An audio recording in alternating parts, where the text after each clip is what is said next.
Black CEO humiliated by luxury showroom director 48 hours later, she bought the brand. Hello everyone. Before we begin today's video, I need your help.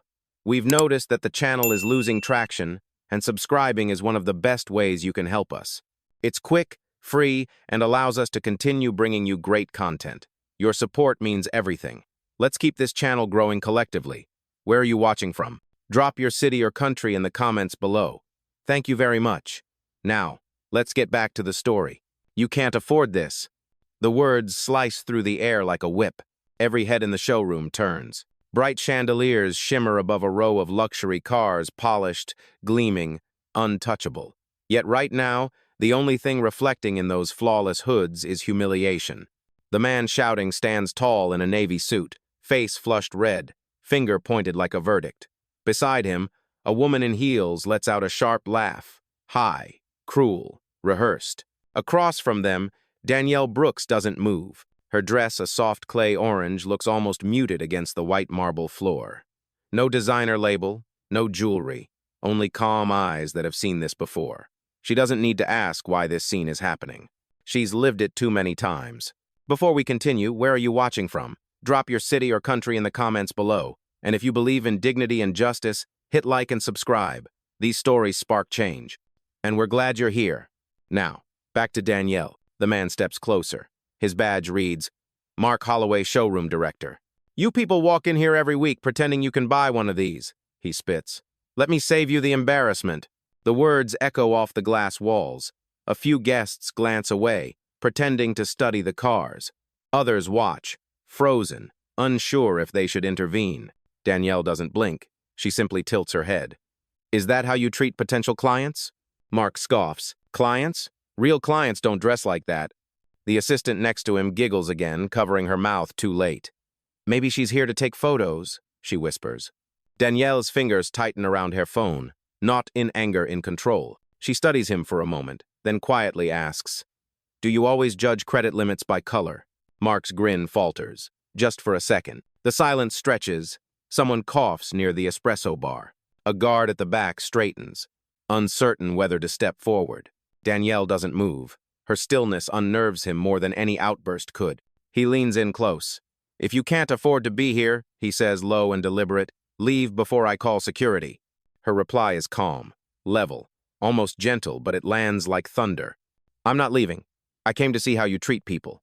Behind her, a sleek black car reflects their standoff predator and prey reversed in the glass. And in that reflection, though no one else knows it yet, the balance of power has already begun to shift. 10 minutes earlier, no one even noticed her walk in.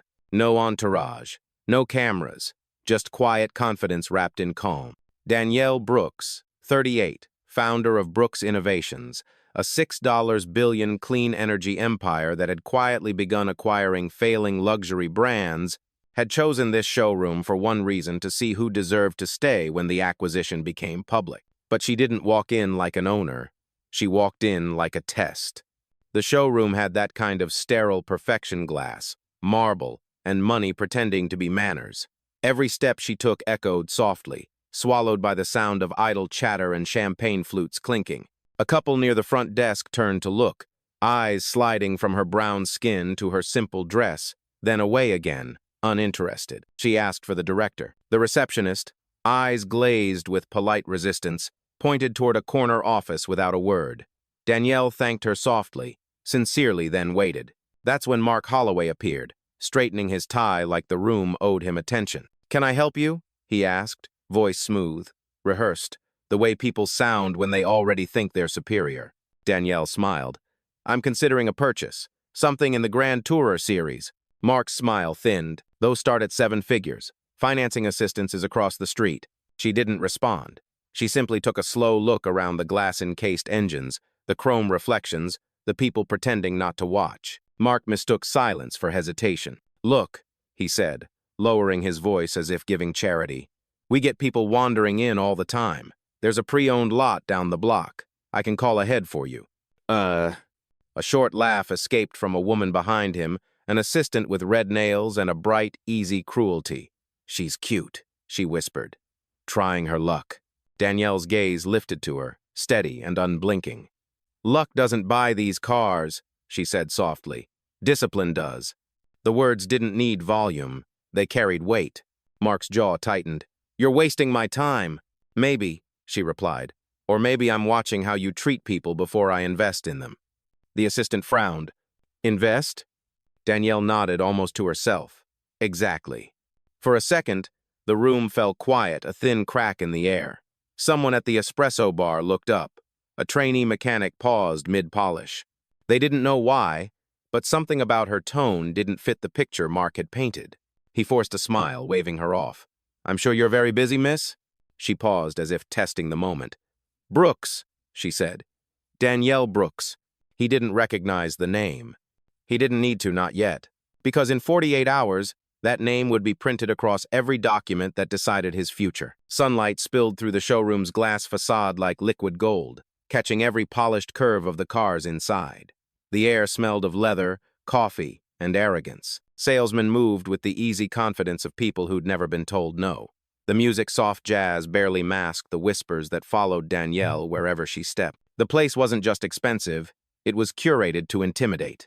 White marble underfoot, silver fixtures, champagne served for browsers who looked the part. But Danielle had walked into rooms like this her entire life, where respect came with a price tag and was always scanned before it was given. Mark Holloway strutted through the rows of gleaming vehicles like a man giving a tour of his kingdom. His voice filled the space, practiced and precise. This one's 700 horsepower, full carbon body, but we don't show pricing until clients are verified. He looked at her, smiling like a blade. Danielle followed, silent. Her hand brushed the hood of a midnight blue coupe, a car that cost more than some homes. It reflected both their faces, his smirk, her calm. She didn't need to say a word. Her stillness made him nervous. From the corner, two clients in tailored suits whispered to each other. Who is she? No idea. Probably an influencer. They laughed under their breath. The assistant with red nails stood near the reception desk, phone in hand, pretending to scroll while filming discreetly. The screen caught Danielle's back, her unbranded dress, her posture too composed to belong to someone beneath them. Mark gestured grandly to a white convertible. That one's reserved for real buyers, he said. You understand? Danielle's eyes lifted to him. Real buyers? She repeated. He nodded. Verified clients. You'd be surprised how many people try to fake their way in here. She took a small step closer. No, she said. I wouldn't be. The silence that followed wasn't comfortable. It hummed. Electric. A young mechanic, no older than 20, peeked out from behind the service bay door. His name tag read Leo. He'd been watching the exchange with growing unease. She noticed him a quick glance, enough to acknowledge, the kind that says, I see you seeing me. Mark kept talking, filling the space with empty noise about limited editions and priority allocations. Every sentence was a performance, every smile a mask stretched too tight. But Danielle wasn't listening to the words. She was studying the culture, the way the receptionist avoided her eyes, the way laughter only came when she looked away, the way every man in the room seemed to stand an inch taller because she refused to shrink. It was all data to her, a living audit of entitlement. She stopped beside a black sedan, the most understated car in the room, and asked quietly, Who owns this showroom? Mark grinned. Private investors? Big names, not people you'd know. Her lips curved slightly. I know more people than you think. He chuckled, shaking his head. You're funny. No, she said. I'm patient. Outside, through the glass, the city glimmered its reflections wrapping around her like armor. Inside, something invisible had already shifted. For the first time, Mark Holloway couldn't tell who was being appraised. At first, no one dared to interrupt. Showrooms like this fed on hierarchy, the kind where titles mattered more than truth. But silence has a way of bending until it snaps. It started with a voice small, hesitant, but clear enough to cut through the low hum of background music. Excuse me, sir. Everyone turned. It was Leo, the young mechanic from the service bay.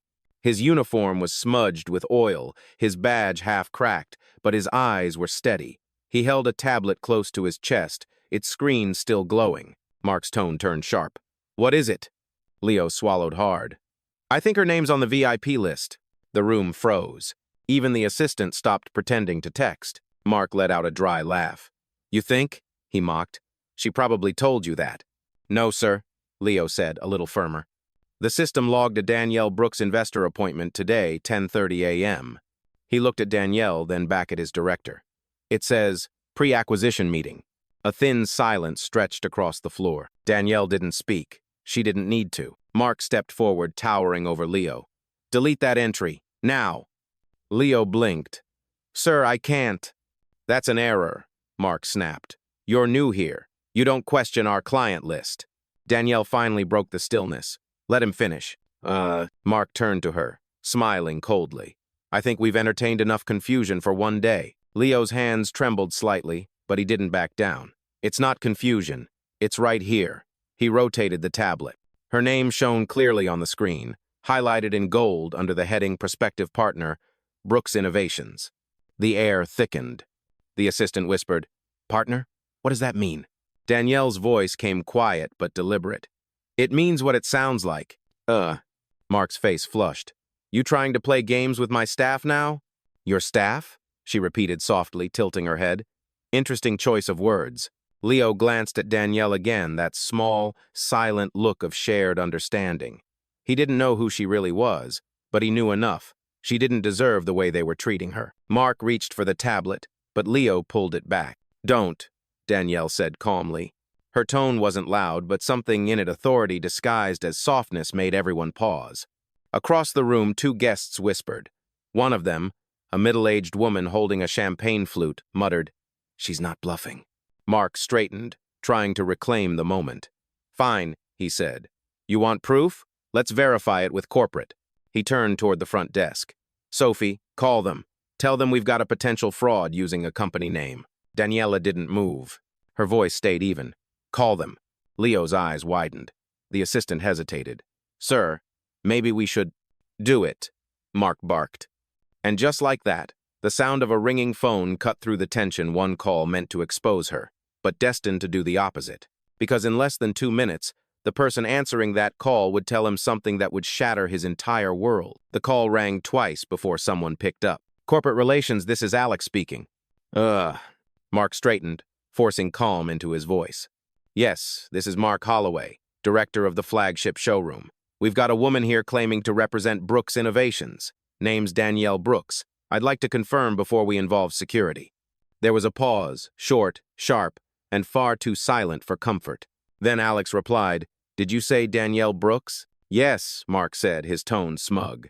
She says she's here on business. Obviously, that's Mr. Holloway. Alex interrupted, his voice now clipped and formal. Do not take another step. The entire showroom fell still. Mark frowned. Excuse me? But the call had already ended. He lowered the phone slowly, confusion flickering behind his arrogance. The assistant looked at him. What'd they say? Nothing, he muttered. Probably just confirming. Danielle stayed silent. She didn't need to speak, not yet. Across the room, Leo whispered, Sir, maybe you should wait. Mark turned, snapping, Do your job, not mine. The tension wrapped around the room like static. Then came the insult, the one that cracked the air. Mark stepped forward, voice rising. You know what's funny? People like you think walking in here gives you power. But it doesn't. This isn't some charity showroom. The phrase, people like you, landed like a slap. The laughter from the assistant died instantly. Even the hum of the espresso machine seemed to hold its breath. Danielle's eyes lifted slowly, locking on his. No tremor, no anger, only precision. People like me built this country, she said quietly, and buy it back one company at a time. He sneered, reaching across the counter to snatch the brochure from her hand. Save the speech, sweetheart. You're wasting everyone's time. The glossy paper tore under his grip, scattering fragments across the marble floor. Leo flinched. Sir, quiet, Mark snapped. Danielle looked down at the torn brochure. Her reflection stared back from the polished tile beneath her feet, calm, unbroken. She took a slow breath, the kind that came from years of being underestimated. And then, a memory surfaced uninvited, crystal clear. She was 24 again, standing outside a dealership in Atlanta. Same tone, same stare, same phrase. This isn't for you. She remembered going home that night, writing her first business plan on the back of a takeout receipt. That plan had built everything that now stood between her and men like him. The memory faded, but the fire stayed. She straightened her shoulders, voice cool as steel. You just made a very expensive mistake. Mark crossed his arms. Is that a threat? No, she said. It's a receipt. Before anyone could respond, Leo's radio crackled from his belt. A clipped voice came through. All staff stand by. Corporate audit inbound. Immediate compliance requested. Every head turned, Mark's face drained of color. What? Danielle met his eyes. That was your warning. The assistant stepped back, whispering, What's happening? Daniela didn't answer. She just looked at her watch, calm, deliberate, and said softly, Right on schedule. Outside, the sound of approaching footsteps echoed against the glass. Inside, power was beginning to rearrange itself quietly, inevitably. The glass doors at the front of the showroom parted with a hiss. 3 figures in dark suits stepped inside, calm, professional, eyes sharp. Their badges caught the light. Corporate Compliance Division. Every conversation in the room stopped mid-sentence. Mark blinked. What the hell is this? The lead auditor, a woman with a silver tablet, answered flatly. Routine review. You initiated a call concerning a potential fraud, correct? Mark nodded stiffly. Yes. A woman claiming to represent... She cut him off. Danielle Brooks. Her tone made the air vibrate. Danielle didn't move. She simply folded her hands in front of her, letting the silence do what shouting never could. Leo stepped back, relief flickering across his face. The assistant's phone slipped from her fingers, clattering on the marble. Mark forced a laugh, thin and brittle. Well, good. You're here. We can clear this up. The auditor looked at Danielle, then back to him. Mr. Holloway, it already is. He frowned. Excuse me? Danielle finally spoke calm, measured, the weight of control hidden behind softness. Before we continue, I need to activate a standing order. She tapped her earpiece once. Alex, initiate Protocol Orion. Full trace, internal documentation. Record all employee interactions from timestamp 1022. Alex's voice came through, crisp and unhurried. Confirmed, Miss Brooks. Protocol Orion live. Compliance feed recording. A faint click sounded from the corner, every showroom camera resetting at once. The monitors above the reception desk flickered from glossy car footage to real-time surveillance. Every word, every breath, now documented. Mark stepped back. You can't just... Danielle looked at him. You called corporate. Corporate came.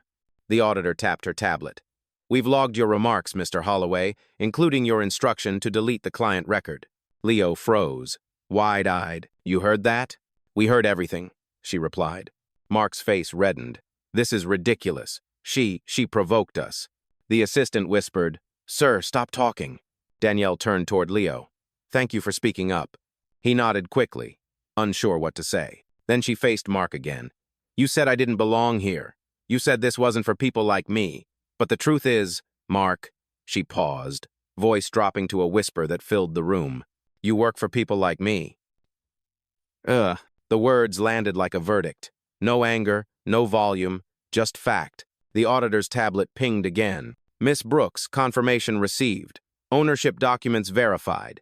Effective yesterday, Brooks Innovations holds controlling interest in this brand's North American division. Gasps rippled across the showroom. The assistant covered her mouth.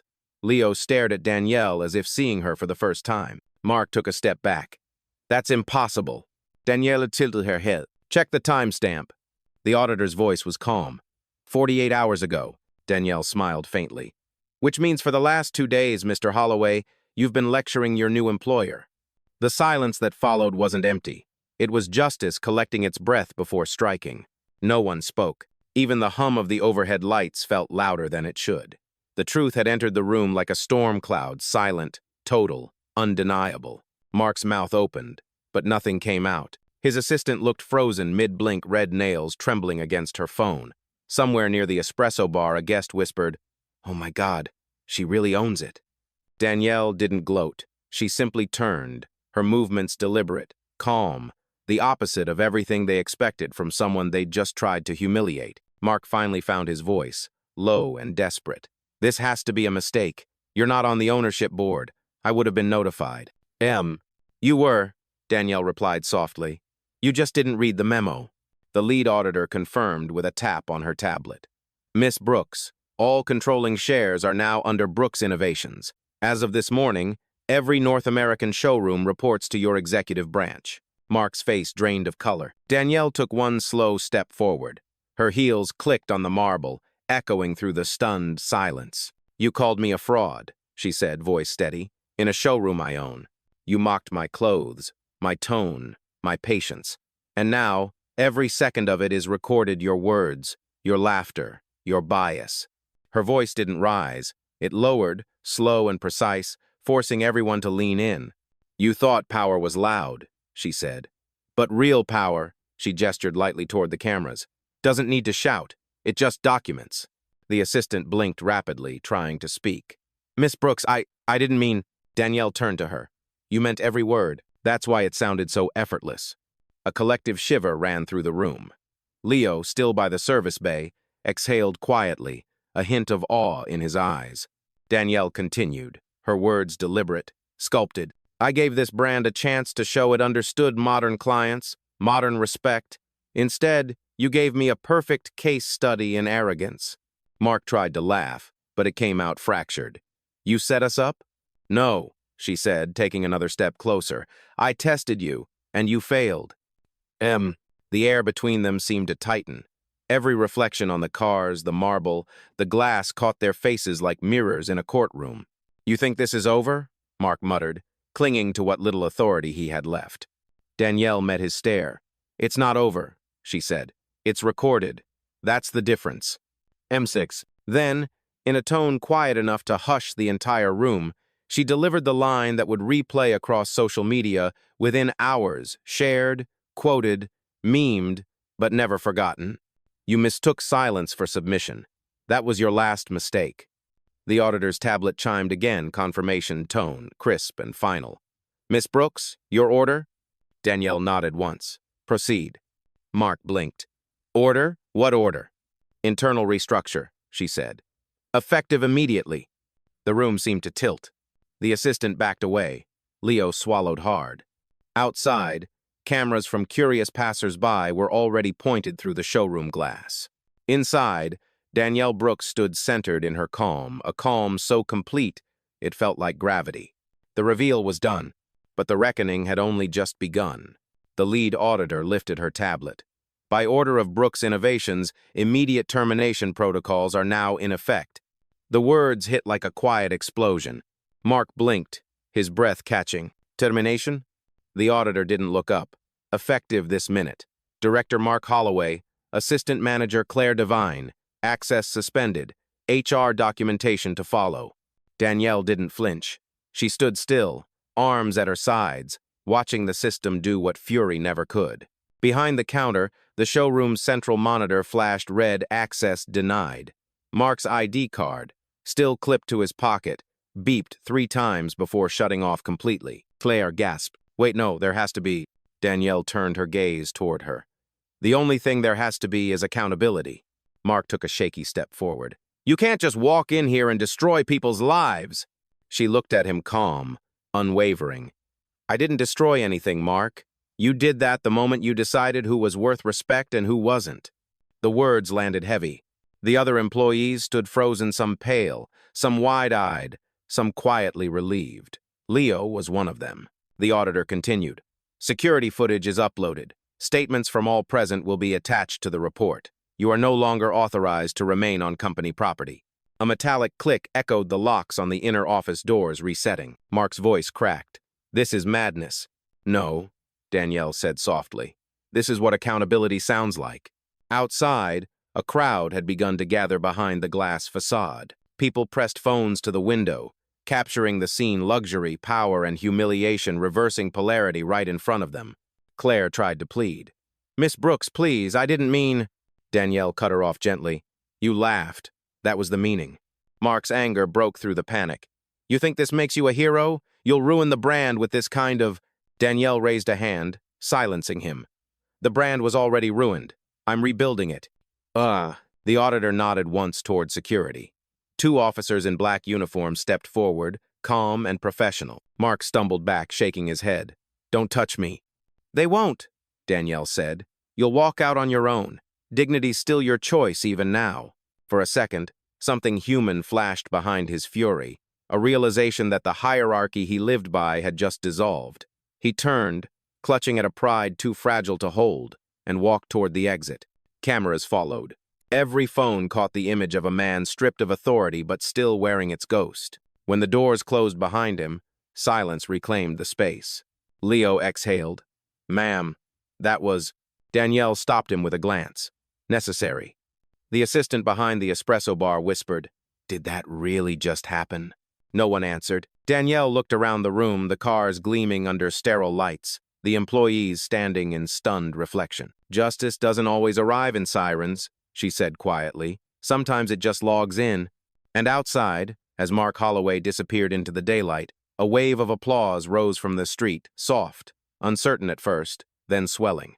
The collapse was complete, but what filled the silence afterward was not chaos. It was balance. For a moment, the world outside and the world inside felt like two different films running in sync, one loud, one silent. Flashing phones beyond the glass, quiet, steady breathing within. Danielle Brooks stood in the center of it all, unshaken, framed by the reflection of cars worth millions and a justice worth far more. The auditor closed her tablet and nodded. "All actions complete, Miss Brooks." Danielle gave a small smile. "Thank you. That'll be all." The team exited quietly, their footsteps fading, leaving only her and the people who remained, the ones who'd watched arrogance unravel in real time. Leo hesitated near the service bay. "Ma'am?" She turned. "Why didn't you just tell them who you were at the start?" Her answer came without hesitation. "Because then they'd treat me right for the wrong reasons." Leo nodded slowly, absorbing that truth, the kind that sits heavy in the chest. Danielle glanced around the showroom, same marble, same chandeliers, same cars, but the energy had changed. The air no longer smelled of superiority. It smelled of humility, new and fragile. She walked to the center console, picked up the torn brochure Mark had thrown earlier, and smoothed its creases. A voice rose behind her, the barista, nervous but sincere. "Miss Brooks, I just want to say I'm sorry. We should have said something." Danielle looked up. "You just did." She paused, her voice lowering not for the cameras outside, but for the people who'd stayed quiet too long. "I don't fire people to prove power," she said. "I fire them to remind everyone that respect isn't optional." The line hung in the air, clear, calm, unforgettable. She turned toward the wall of glass. The city shimmered beyond, reflections of passing traffic slicing across her silhouette, like time-lapse light. "Record this," she said softly to no one in particular, but Leo lifted his phone instinctively. Her tone deepened, slow and cinematic, like a verdict. They thought silence meant weakness, but silence is strategy. "I didn't raise my voice. I raised the standard." The words carried through the glass and out into the street. Someone outside whispered, "She said it. That's her."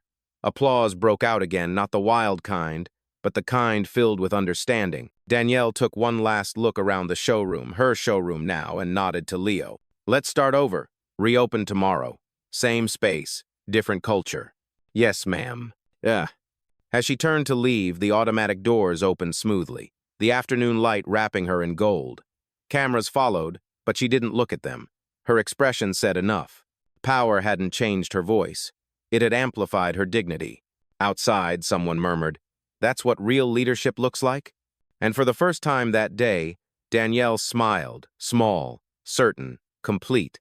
Because justice, when done right, doesn't echo. It resonates. By evening, the video had spread. One clip 7 seconds long caught Danielle standing in silence as Mark's badge flashed red. Another showed her final line, subtitled in white, "I didn't raise my voice. I raised the standard." Within hours, it was everywhere, reposted, remixed, analyzed. But inside Danielle's penthouse office overlooking downtown, there were no screens playing it back.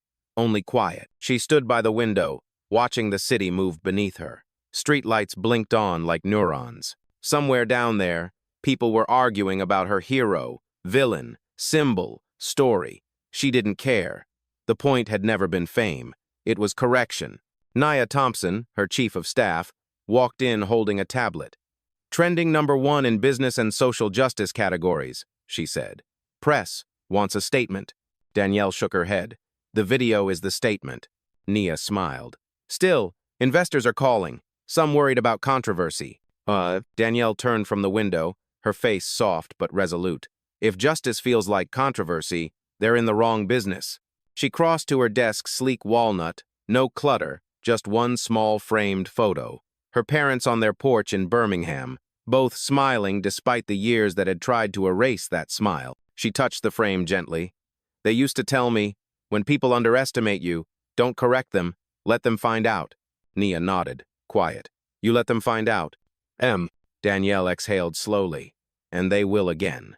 Every place we buy, every person we hire, it's not just a business model, it's a reminder. Her phone buzzed. A message from Leo. Showroom reopened. Staff stayed late to help. No champagne today, just coffee. Feels different already. Danielle smiled. Good. Then she added almost to herself. It's never about punishment, it's about evolution. Nia set down the reports. There's a journalist waiting downstairs. They want to know if the rumors are true that you planned this whole thing. Danielle looked up. Planned? No. Predicted? Absolutely. She walked back toward the window, city lights reflecting in her eyes. Prejudice is predictable, she said. But so is progress if you build it right. Outside, a billboard had already changed overnight. The old luxury logo replaced with new lettering, Brooks Automotive Group. The same letters that once denied her now carried her name in light. Nia followed her gaze. Looks good up there. Danielle smiled faintly. It's not for me. It's for the next woman who walks in wearing something simple and doesn't have to explain herself. The office went quiet again. Not an empty quiet, but the kind that follows completion. Down below, the city pulsed, alive with conversation, half outrage, half inspiration. And somewhere, in 1,000 other rooms that looked like that showroom, people were rethinking the word belonging. Danielle turned off the light and left the office without a word. Because true power doesn't announce its exit. It simply leaves a new standard behind. By morning, the wave had reached places Danielle hadn't even planned to touch. Talk shows debated it. Business podcasts dissected it. College students quoted her line like a mantra. Silence is strategy. But the truest ripple wasn't online, it was inside the industry itself. At a different showroom across town, a young black woman named Renee Carter walked through the same kind of glass doors Danielle once did. The receptionist, noticing her simple blazer and natural hair, stood up immediately. Good morning, ma'am. Welcome in. Can I get you a coffee? Renee blinked, surprised. Coffee? Yes, the woman smiled. Espresso, oat milk, whatever you prefer. No laughter, no second guessing, just service. That's what change looked like. Not fireworks, but quiet adjustments. Not apology tours, but accountability coded into behavior. Back at Brooks Innovations, Danielle watched the morning reports. Her PR director was reading out numbers. Positive engagement at 79%. Shareholders holding steady. Our recruitment portal tripled in applicants overnight. Danielle nodded absently, scrolling through a separate report, a list of companies still operating under old standard. Her finger hovered over one, a boutique hotel chain in New York with multiple bias complaints. Nia looked over her shoulder. Another acquisition? Danielle smiled faintly. Another lesson. Across the office, Leo appeared on a video call from the newly reopened showroom. The walls gleamed, but the energy was different. Customers smiled. Staff listened. And someone had replaced the luxury jazz playlist with quiet R&B. He grinned nervously through the screen. Day one without drama. Danielle laughed softly. Good. Let's keep it that way. Then a voice from the background, the barista who once apologized, called out, Tell Miss Brooks the coffee's on the house today. Leo turned the camera so she could see the small handwritten sign on the counter. Respect served here, always. For the first time in 2 days, Danielle let herself exhale fully.